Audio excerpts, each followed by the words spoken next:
Newly hired coaches have made it through their first early signing period with only a few weeks to gather themselves and figure out a recruiting direction. Some had more success than others, and a few are still trying to figure out how to fill the remainder of their classes.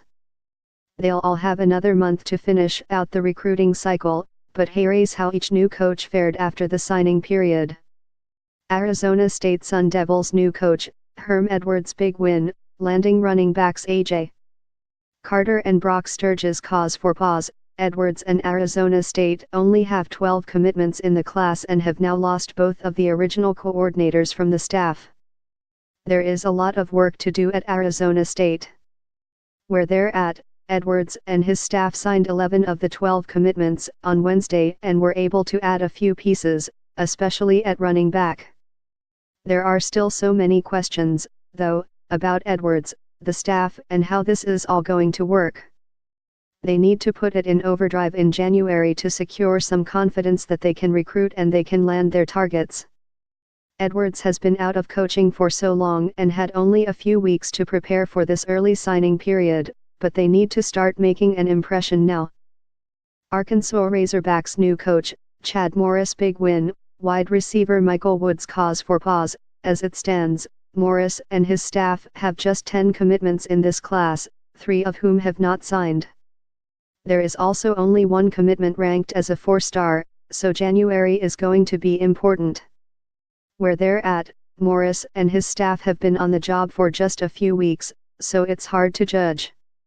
He was smart about his recruiting efforts while at SMU and did a great job with marketing and bringing attention to the program.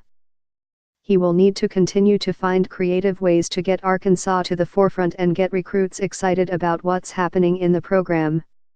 Florida Gators new coach, Dan Mullen big win, flipping ESPN 300 QB Emory Jones from Ohio State and keeping him from Florida State cause for pause.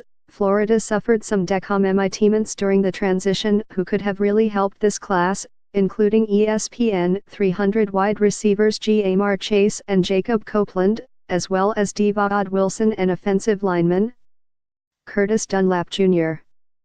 Among others where they're at, landing Jones was a huge deal for Mullen and the future of the program.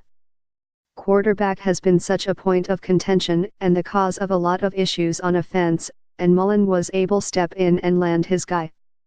The class is in a good spot right now with the pieces they have, so January shouldn't be too hectic for Mullen. He can now spend time figuring out what pieces they should add and where they can save scholarship spots.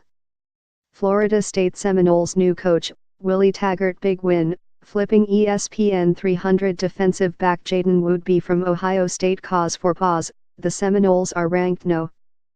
36 in the ESPN 300 class rankings with only 9 commitments. The early signing period wasn't great for Taggart and there is a lot to improve on in January. Where they're at, Taggart came in with potentially the most difficult situation of any of the new coaches in terms of recruiting.